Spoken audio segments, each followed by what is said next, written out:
iplan yabo sebeyishilo ukuthi iplan yokuthi mina ngifike ngibulawele khona ejele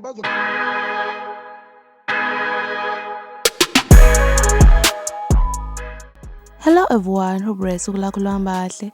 Ungizwe Mchunu useveze ukuthi bafuna ukumbulala. Uthi njengoba inkantolo kade isikhiphe ukuthi efanele aboshwe, yilapho kade befuna ukumbulala khona ngoba bebefuna ukuthi bambulalele ejele. Kungenzeka kube isona isizathu sokuthi yena ke Ungizwe atatazele axolise kuyena uJulius Malema emva kokuthi inkantolo ikhiphe kona ukuthi kufanele aboshwe, limlahlile icala. Asishone khona ngingamosha isikhathi sakho ngoba uyangazi angithandi ukumosha isikhathi sakho. Siyozwa kahle kahle ukuthi uthini Ungizwe, uthi ubulawa kwenze njani. Plan yabo sebeyishilo ukuthi iplan yokuthi mina ngifike ngibulawele khona ejele bazokoleka imali ibukuwo lamazwe ngaphandle ukuthi mina ngikhokhele wonke abantu la ngizobe ngiboshwe khona ngibulawele khona ejele bona sokuhlangana futhi nakonenzayo. Angina ngipela yabona dadewethu iphela ngakuphela nje angiphela ngisho la emabhandeni angizwa lento angizwa la emabhandeni angizwa ngisho la emabhandeni kodwa ngithi ngiyaxolisa.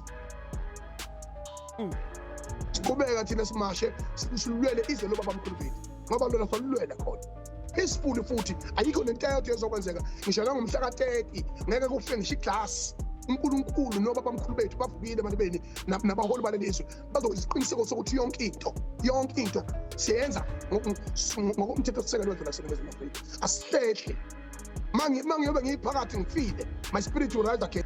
Iyinkinga ke lento yokuthi basatshiswe abanye left and right, yena uphakile umthathu kanye noNgizwe ngoba naye uphakile umthathu ke wakhipha lokho ey'nsukwini ezedlule ukuthi bafuna ukumbulala, bafisa ukumbulala uze wayikhalela inkosi yami wathi yena uney'ngane afanele azondle azikhulise ney'ngane ezayo futhi kufanele abe ubaba kuzona-ke. But-ke asazi ukuthi ngempela iyogcina ipheleliphi lento. I can't wait ukuthi ngibone umhla 30 June ukuthi uzobunjani. Nawe-ke comment down below umbono wakho ngalolu daba lakhe Ungizwe.